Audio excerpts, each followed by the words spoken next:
First, choose singular friends over circle of friends. Just pick a few friends in high school, maybe like 2 or 3, that you actually have the same interests in, and then get to know them on a deeper level.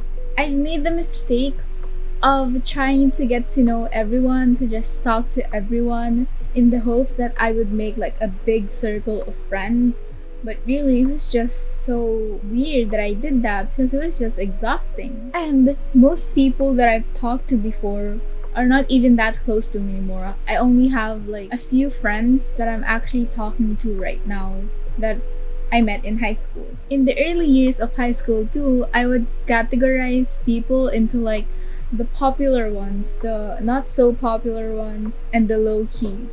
And why would I categorize them? It doesn't even have a bearing in anything. And then, since I've categorized them into like the popular ones and the not popular ones, I would try so hard to be one of the popular people. A few more years later, I've had the realization that the popular ones that I've been categorizing as popular weren't really that important, or like they weren't necessarily influencing me in a good part in any aspect of my life. Thus, another thing is that I don't think it's good to join friend groups that are already like created like without you, because it would kind of feel like you need to catch up with everything that they've done, which is a bit exhausting, especially if they're like the type of people to be like, oh, this is the members of our groups, no one goes in, no one goes out.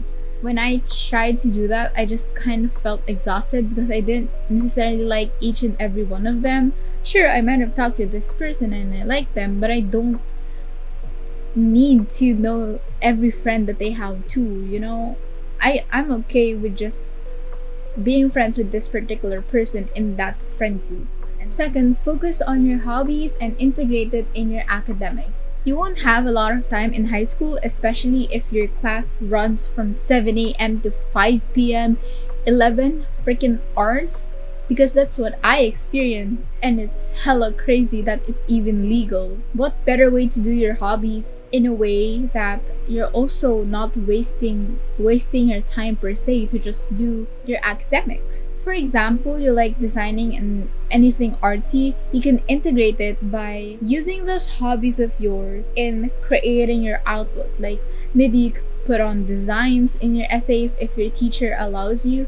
But in my school, I think they allowed it, especially if it's like a big percentage in your grade. When I was in high school, I really loved content creation, meaning like I like video editing, I like script making, and I like to vlog in general already. So I would volunteer in group projects that has anything to do with video making. So that way I can upskill maybe in terms of my editing, or I could think of new stories that we could do and then suggest it to the group, and then I would volunteer to edit. But if you like that, I'm gonna be frank with you, do not volunteer for video editing, because it's a group project, but then you have the heaviest burden of the whole output and you have the same grade usually, and it's just so dumb to think about. I would rather just work on the project by myself than with other people, and then me having the heaviest burden of them all. Number 3, save money. You don't need a new bag every year. Nobody really cares about those stuff. If you have extra money, don't buy for stuff that aren't necessarily to your hobbies or even your academics. You just want to buy something for the sake of buying it. For example, like a really trendy bottle or a really trendy pencil case. Even though you have your own bottle already, don't purchase that. Just save up the money for something that you actually want. If you need anything important, I would suggest you to buy the cheapest one, but also make sure that it's the most cost efficient thing there is. Another thing is that if you save up enough money, I would suggest that you buy stuff that would widen your hobbies or skills instead of stuff that are just there to look at. What I did that you can copy is that I have a weekly goal of saving up at least 300. That's about like $6. And then I would just save it up every week, and then it's just there. If I don't want to buy anything, I don't use it, but if I want to buy, then I would. However, I usually use it when I need something involved in school or my hobbies. For example, I would use it for my dance costumes when I need to perform in school. And that helps because you wouldn't need to ask your parents for more money.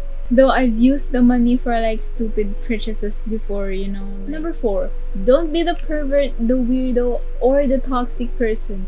I suggest being low key in high school. Please do not be the pick me girl that thinks she's like the center of the cosmos, the weird pervert guy that flirts with every girl in the campus, or the toxic person that just loves to make dramas about everything, even though it's not important or anything. Nobody would like you, and you would just end up being notoriously or infamously known as the cringe person. I think I was the loud one in high school, but luckily I wasn't involved in like big dramas. That's one of the things I'm relieved about. But since I was loud, I was cringe, you know. Stay in your lane, continue working on the things that you're good at, and continue bettering yourself. Don't involve everyone in the school in your endeavors. You're just one of the many students there. Excel in your classes too, especially because colleges look at your high school grades. So do better in your class, you know, don't fail anything. That's it. Bye!